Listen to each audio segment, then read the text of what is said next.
నమస్కారం అండి. నేను మీ నండి రవికుమార్‌ని. రియల్ భూమి వీక్షకులకు పునఃస్వాగతం.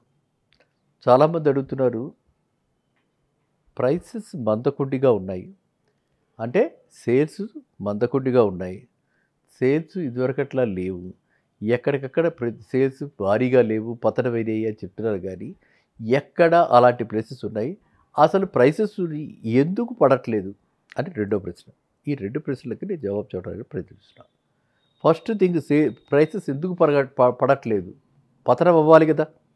సేల్స్ లేకపోతే ప్రైసెస్ పడాలి కదా! కదా! న్యాచురల్ కదా! డిమాండ్ లేకపోతే ఆటోమేటిక్‌గా ప్రైసెస్ తగ్గాలి. అండ్ సప్లై మాత్రం పెరుగుతూనే ఉంది. డిమాండ్ లేదు. ప్రైసెస్ తగ్గట్ల.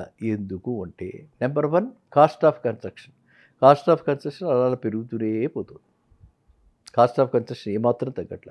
స్టీల్ ధరలు, సిమెంట్ ధరలు, లేబర్ ధరలు, ఇంట్లో చేయించుకునే ఇంటీరియర్ ధరలు, లేకపోతే వాష్‌రూమ్స్‌లో వాటిల్లో చేస్తున్నటువంటి వేరియస్ కంపెనీస్ ఇస్తున్నటువంటి బ్రాండెడ్ ప్రొడక్ట్స్ అన్ని రేట్లు కూడా పెరుగుతూనే ఉన్నాయి. అర్థమైందండి? కాబట్టి number 1 cost of construction. Number 2 మనందరం తెలుసుకోవాల్సింది గతంలో వలె కాదు. ఇవాళ రియల్టర్స్, బిల్డర్స్ ఎవరైతే ఉన్నారో మన బిల్డర్స్, మనం హైదరాబాద్ బిల్డర్స్ అని చెప్పుకునే హైదరాబాద్ బేస్డ్ బిల్డర్స్ అని చెప్పుకునే వాళ్ళు చాలా చాలా వల్నరబుల్‌గా ఉన్నారు. వాళ్ళకి బ్యాంకు లోన్లు లేకపోతే మాత్రం చాలా కష్టాల్లో ఉన్నారు. వాళ్ళు మాత్రమే ససెప్టబుల్‌గా ఉన్నారు. వాళ్ళు మాత్రమే రేట్లు తగ్గిస్తున్నారు. అర్థమైందండి? వేరేజ్ హైదరాబాద్‌కి ఇప్పుడు కొత్తగా లాస్ట్ 10 ఇయర్స్‌లో ఏమైపోయింది? Organised corporate builders. Corporate builders అంటే ఏమిటి? అందరికీ తెలుసు స్టాక్ మార్కెట్. స్టాక్ మార్కెట్‌లో వీళ్ళు ఆల్రెడీ షేర్స్ ఫ్లోట్ చేసి, ఆల్రెడీ ఆ ఫ్లోట్ చేసిన షేర్స్ మీద వీళ్ళు ఏం చేస్తారు? క్యాపిటల్ వస్తుంది కాబట్టి, ఆ క్యాపిటల్ వీళ్ళ చేతిలో ఉంది. వీళ్ళ చేతిలో తెలుగులో చెప్పుకుంటే పచ్చి తెలుగులో దమ్ముంది. ఆగగలరు వాళ్ళు. 4 ఏళ్ళైనా, 5 ఏళ్ళైనా ఆగగలరు. డబ్బులు ఎవరివి? షేర్ హోల్డర్స్‌వే. అంటే మనవే. మన డబ్బులతోటి వాళ్ళు ఆడుకుంటున్నారు. మన డబ్బులతోటి వాళ్ళు వాళ్ళ డబ్బు కూడించి దాన్ని మల్టిప్లై చేస్తున్నారు. కాబట్టి వాళ్ళేంటంటే 2 ఏళ్ళైనా, 3 ఏళ్ళైనా, 4 ఏళ్ళైనా వాళ్ళకి నష్టం లేదు. బారోడ్ మనీ కాదు. షేర్ క్యాపిటల్ మనది. షేర్స్ మనం కొన్నాం. మనం సబ్స్క్రైబ్ చేసాం.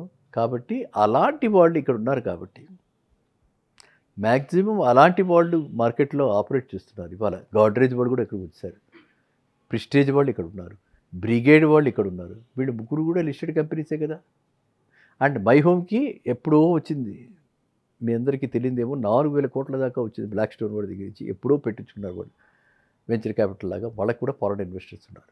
సో, ఇలాంటి కంపెనీస్ వాళ్ళకేం పోయింది? ఎంత కాలమైనా ఉండగలుగుతారు. వాళ్ళకి ఏమీ నష్టం లేదు. నష్టం వస్తే మళ్ళీ మన షేర్ హోల్డర్స్ అందరికీ నష్టం వస్తుంది. కాబట్టి వాళ్ళకి రిజల్ట్స్ కూడా బాగున్నాయి కాబట్టి, వాళ్ళకి స్టేయింగ్ పవర్ బాగుంది కాబట్టి, వాళ్ళు రేట్లు తగ్గించట్ల. అదే విధంగా ఈ ప్రైవేట్ బిల్డర్స్ వేరే వాళ్ళు ఏవైతే ఉన్నారో వాళ్ళు బారోయింగ్స్ లేకుండా సొంత డబ్బులు పెట్టుకున్న వాళ్ళ పరిస్థితి పర్వాలా. కానీ బారోయింగ్స్ తోటి సొంత డబ్బులు లేకుండా కానీ పులిని చూసి నక్కవాత పెట్టుకున్నట్టు ఈ కార్పొరేట్ వాళ్ళు ఈ రేటు పెట్టారు కాబట్టి నేను కూడా ఆ రేటు పెడతా అని చెప్పి హైదరాబాద్‌లో రేట్లు పెరగడానికి సగం కారణం నన్ను అడిగితే కార్పొరేట్ బిల్డర్స్, బ్యాంక్ లోన్స్. ఈ బ్యాంక్ లోన్స్ ఇంత దండిగా విరివిగా ఇచ్చేయటం బట్టి బ్యాంకులకి వేరే గత్యంతరం లేక హౌసింగ్‌కి, రియల్ ఎస్టేట్‌కి ఇచ్చేయటం. దాన్ని బట్టి వీళ్ళకి ఏమైపోయింది? ఖచ్చితంగా మిగతా రేట్లు కూడా మిగతా వాళ్ళు కూడా వాళ్ళని చూసి రేట్లు పెంచేశారు. ఇది ఒక అదృష్టంగా భావించి లోకల్ బిల్డర్స్ కూడా రేట్లు పెంచేశారు. కాబట్టి ఆ రేట్లు అంత క్రాష్ కావట్ల. వేరే మనకు చూస్తే ప్రీవియస్‌గా 2007లో, 2008లో మార్కెట్ క్రాష్ అయినప్పుడు అసలు అతలాకుతలం అంటే అసలు కొనుక్కునేవాడు లేడు. భయపడిపోయాడు. అవన్నీ వేరే విషయాలు. కానీ అసలు వీళ్ళు పూర్తిగా సొంత డబ్బులు లేతే borrowed money high cost borrowings ఉండేవి. కాబట్టి వాళ్ళప్పుడు డిస్ట్రెస్ సేల్స్ చేశారు. ఇప్పుడు ఆ మార్కెట్ లేదు. ఇప్పుడు ఆ మార్కెట్ లేదు. అలాంటి పరిస్థితులు వచ్చే అవకాశం కూడా చాలా తక్కువగా ఉంది. అలా వస్తే బ్యాంకులు దెబ్బతింటాయి. అర్థమైందండి? షేర్ హోల్డర్స్ దెబ్బతింటారు. అది. ఇవి 2 నేను ముందర చెప్పదలుచుకున్నాను మీకు. ఇక అందుకు రేట్లు పట్టల్ల. ఇక ఎక్కడ పతనమైనయి, ఎక్కడ తక్కువలో ఉన్నాయి. నేను ఇందాక చెప్పా కదా! ప్రైవేట్ బిల్డర్స్ ఎవరైతే కట్టారో, ఇన్వెస్టర్స్ బాంబే నుంచి వచ్చి ఇక్కడ ఇన్వెస్టర్ చేశారో, అలాంటి ఇన్వెస్టర్ షేర్స్ ఇప్పుడు మన దగ్గర మనకు బాగా అందరికీ తెలిసింది కొల్లూరు. కొల్లూరు ఎగ్జిట్ దగ్గర బోలెడున్నాయి. వెలిములాలో గాని, కొల్లూరులో గాని అక్కడ వెలవెలపోతున్నాయి. అక్కడ నేను ఎన్నోసార్లు చెప్పడం జరుగుతుంది. 5,000 రూపాయలకి మరి కాకతీయ వాళ్ళు ఉన్నాయి. ఆయన ఏదో 20 ఏళ్ల నుంచి 25 ఏళ్ల నుంచి చేస్తున్నాడు ఆయన. కానీ ఆయన వరకు ఆయన గట్టెక్కిన ఇన్వెస్టర్స్ ఉన్నాయి. అలాగే వేరియస్ అదర్ కంపెనీస్ అన్ని ఇన్వెస్టర్ షేర్స్ ఉన్నాయి. నేను చాలాసార్లు చెప్పడం జరుగుతుంది. 5,000 రూపాయల లోపల గేటెడ్ కమ్యూనిటీలు స్క్వేర్ ఫీట్ 5,000 రూపాయలే గేటెడ్ కమ్యూనిటీలు and cost of construction 2,500 and high rise 12 ఫ్లోర్లు 14 ఫ్లోర్లు కట్టి వీళ్ళు ఈ రేటుకి ఇవాళ ఇస్తున్నారు అంటే మనం హ్యాపీగా కొనుక్కోవాలి. అదృష్టంగా భావించాలి. సామాన్య వాడికి ఎవరికైతే కనుక ఫస్ట్ హోమ్ లేదో వాళ్ళు మాత్రం ఖచ్చితంగా ఈ అవకాశాన్ని చేజార్చుకోకండి. ఈ అవకాశం ఎన్నాళ్ళు ఉంటుంది అని అంటే ఖచ్చితంగా మ్యాక్సిమం ఉంటే డిసెంబర్ ఎండ్ దాకా. డిసెంబర్ ఎండ్కి క్లారిటీ వచ్చేస్తుంది అందరికీ కూడా. ఎన్ఆర్ఐ ఫండ్స్ వస్తాయి రావా, ఎన్ఆర్ఐలు ఎంత ఇన్వెస్ట్ చేస్తారు, ఎన్ఆర్ఐలు ఎలా ఉంటుంది, కొత్త సేల్స్ అవుతాయా లేదా, మనం 40% సేల్స్ అప్పుడే అనుకుంటున్నాం కదా, అలాంటివన్నీ ఉంటాయా లేదా తెలుస్తుంది. కాబట్టి మీరంతా కూడా త్వరపడి అలాంటివి కావాల్సిన వాళ్ళు నన్ను అడగండి. నేను చాలా ఎంతోమంది, ఎందుకంటే ఇది ప్రాబ్లం ఏమిటంటే ఇక్కడ ప్రాబ్లమ్ ఆఫ్ ప్లెంటీ ఒకటి, number 1 problem of plenty. Number 2 ఏంటంటే మనకి సొసైటీలో ఒక కైండ్ ఆఫ్ చాలా రిజిడిటీస్, ఇంకా మెంటల్ రిజిడిటీస్ ఉన్నాయి.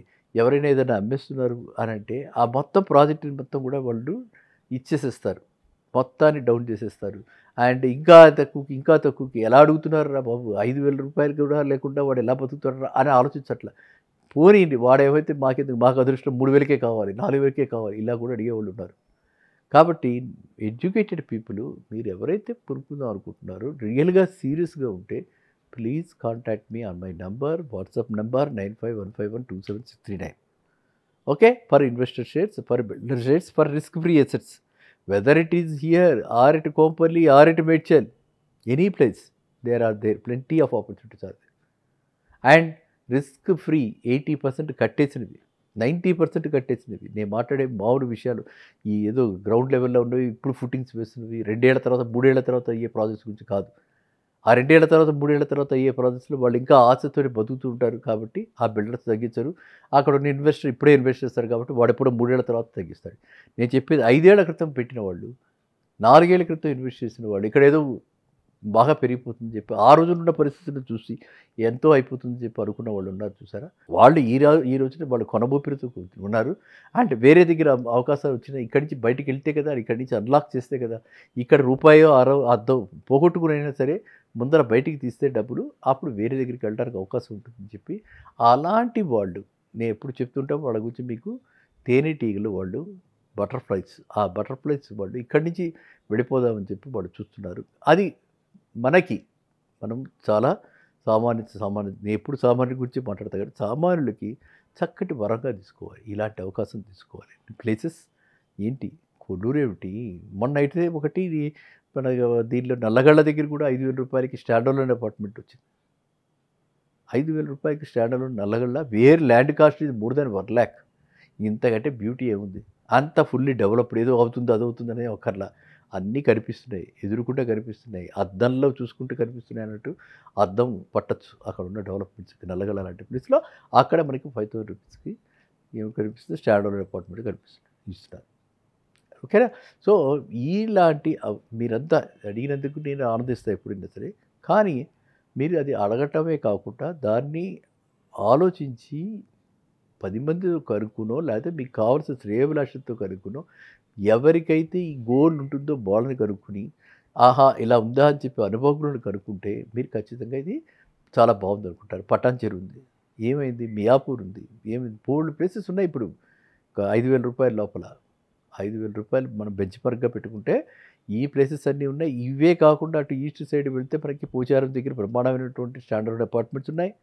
అన్నోజీగూడ దగ్గర ఉంది, కేసర్ దగ్గర ఉంది, అక్కడంతా రెసిడెన్షియల్ స్కూల్స్, పబ్లిక్ స్కూల్స్, అన్ని డెవలప్మెంట్స్ ఉండి చక్కటి ఉన్న ప్లేసెస్లో కూడా 5,000 రూపాయల లోపల ఉన్నాయి. కాబట్టి ప్రైసెస్ పడలేదు అని అనుకోవడం తప్పు. ప్రైసెస్ కొన్ని ప్రాజెక్ట్స్లో మాత్రం ఖచ్చితంగా పడ్డాయి.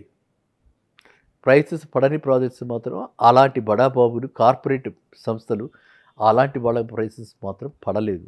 వాళ్ళు ఒకవేళ తగ్గించి అమ్మినా వాళ్ళకి కావాల్సిన నెంబర్ ఆఫ్ యూనిట్స్ గోప్యంగా ఉంచి 4 గోడల మధ్యన వాళ్ళకి కావాల్సిన వాళ్ళకే వాళ్ళు అమ్ముకుంటారు తప్ప పబ్లిక్కి తెలియనివ్వరు. కాబట్టి మీరంతా కూడా గుర్తుంచుకోవాల్సింది ఏంటంటే పబ్లిక్ డొమైన్లో ఉన్న డేటా పబ్లిక్ డొమైన్లో మనకు దొరుకుతున్నటువంటి వ్యవహారాలు చూసుకుని మనము ఇన్వెస్టర్ షేర్స్ని పడితే మనము చాలా మేరకు మనం లబ్ధిదారులు అవుతాం. అన్ని రకాలుగా కూడా మనకి ఫ్లెక్సిబిలిటీ ఉంటుంది. అవతల వాడిక దీని నుంచి మనం తీసుకోవచ్చు. పేమెంట్ టర్మ్స్ని బట్టించి మనం మాట్లాడుకునే రేటు మనకు కావాల్సిన రేటుకి మనం కొనుక్కోవడానికి మంచి అవకాశం ఈ టైమే. ఇదే దానికి సరైన సమయం. అర్థమైందండి. కాబట్టి నేను ఐఎమ్ వెరీ వెరీ హ్యాపీ. ఎందుకు రేట్లు పట్టలేదు అన్నది మీకు ఇప్పుడు క్లియర్ అయింది అనుకుంటున్నాను. అండ్ ఎక్కడ రేట్లు పడ్డాయి, ఎక్కడ దొరుకుతున్నాయి రూ. 5,000 లోపల, అది కూడా మీకు తెలిసిందని నేను అనుకుంటున్నా.